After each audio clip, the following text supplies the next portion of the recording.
দই আর কাঠবাদামের মিশ্রণে এই রুই মাছটা কিন্তু দারুণ লাগে খেতে। ক্রিমি ক্রিমি একটা টেক্সচার। হাই এভরিওয়ান, ফোড়নে সবাইকে স্বাগতম। আজকে রান্না করছি রুই মাছ। তার জন্য রুই মাছটা ভালো করে ধুয়ে নিয়ে এসেছি। আমি এক ছায়া করে মাছগুলো নিয়েছি। সেই মাছগুলোতে লবণ আর হলুদ মেখে নিচ্ছি ভালো করে। ভাজার আগে লবণ আর হলুদ মেখে বেশ কিছুক্ষণ সময় রেখে দিলে লবণটা কিন্তু মাছের ভেতরে খুব ভালো ঢোকে, নইলে একদমই ভাজার পরে সেরকম একটা ঢুকতে চায় না লবণটা ভেতরে। তার জন্য আগে মেখে তারপর কিছুক্ষণ সময় রেখে দেবো এভাবে। তারপর একে একে একটু ভেজে নেব। আমার বাসায় আবার সবাই একটু মাছ ভাজাটাই রান্না করলে বেশি পছন্দ করে।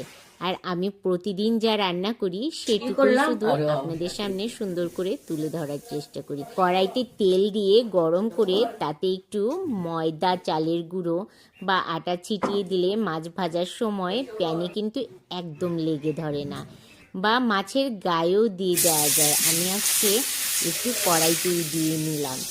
আর ওপাশে মাছ ভাজতে দিয়ে এপাশে কয়েকটা কাঠবাদাম ব্লেন্ডার করে নিয়ে আসলাম। আর এদিকে এসে দেখি মাছটাও কিন্তু অলমোস্ট এক পিঠ ভাজা হয়ে গেছে।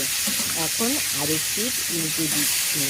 এই মাছ ভাজার সময়, উল্টানোর সময় যদি প্যানে লেগে ধরে মাছগুলো কিন্তু একদম নষ্ট হয়ে যায়।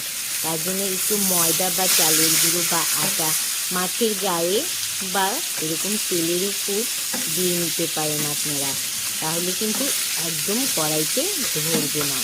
এটা কিন্তু অনেকেই জানে, আবার অনেকে জানে না। টেকনিকটা কিন্তু যারা না জানেন একবার ফলো করে দেখতে পারেন। ছোট মাছ বলুন, বড় মাছ বলুন, সব মাছেই এরকম টেকনিক খুব কাজে লাগে। মাছ কিন্তু আমার এক পিঠ ভাজা হয়ে গেছে, উল্টিয়ে দিয়েছি। আরেক পিঠও ভাজা হয়ে গেছে। এখন তুলে নেব। তুলে নিয়ে তারপর এই তেলেই আমি মাছের সব মশলাগুলো দেব। আর মশলার আগে কিন্তু সবচেয়ে ইম্পর্টেন্ট হচ্ছে ফোড়ন। ফোড়নটা যদি ঠিক মতন না পড়ে, যে কোনো মাছই বলুন বা যা রান্নাই বলুন, একদম খেতে কিন্তু ভালো লাগে না। আমি জিরে আর তেজপাতা ফোড়ন দিয়ে একটু আলু ভেজে নিয়েছি। আলু ছাড়া আবার আমার মাছ একদম পছন্দ হয় না। একে একে এখন গুঁড়ো মশলা দিয়ে দিচ্ছি। জিরের গুঁড়ো, ধনিয়ার গুঁড়ো, হলুদ, লবণ, একটু শুকনো মরিচের গুঁড়ো দিয়ে ভালো করে একটু মশলাটা তেলের সাথে ভেজে নিয়ে এখানে দিয়ে দেব টক দই আর বাদাম বাটাটা। একটু জল দিয়েই দিয়েছি, কারণ এই জলে মশলাটা ভালো করে একটু কষিয়ে নেব। কষিয়ে নিয়ে তারপর এতে ঝোলের জন্য জল দিতে হবে। এখন দেখুন কত সুন্দর তেল ছেড়ে দিয়েছে আর সুন্দর কিন্তু কষানো হয়েছে। মাছ ভাজাগুলো দিয়ে গরম জল দিয়ে দিচ্ছি। অবশ্যই কিন্তু বড় মাছ রান্নার সময় গরম জলটা দেওয়ারই চেষ্টা করবেন, তাহলে কিন্তু স্বাদটা দ্বিগুণ হয়ে যায় যে কোনো মাছ রান্নায়। মাছটা একটু বসিয়ে দিলাম ঝোলের ভেতর। 10টা মিনিট পর ঢাকনা উঁচু করেই সুন্দর একটা ফ্লেভার নাকে আসছে। একদম মনটাই ভরে যাচ্ছে। আর গ্রেভিটা দেখুন আপনারা শুধু একবার।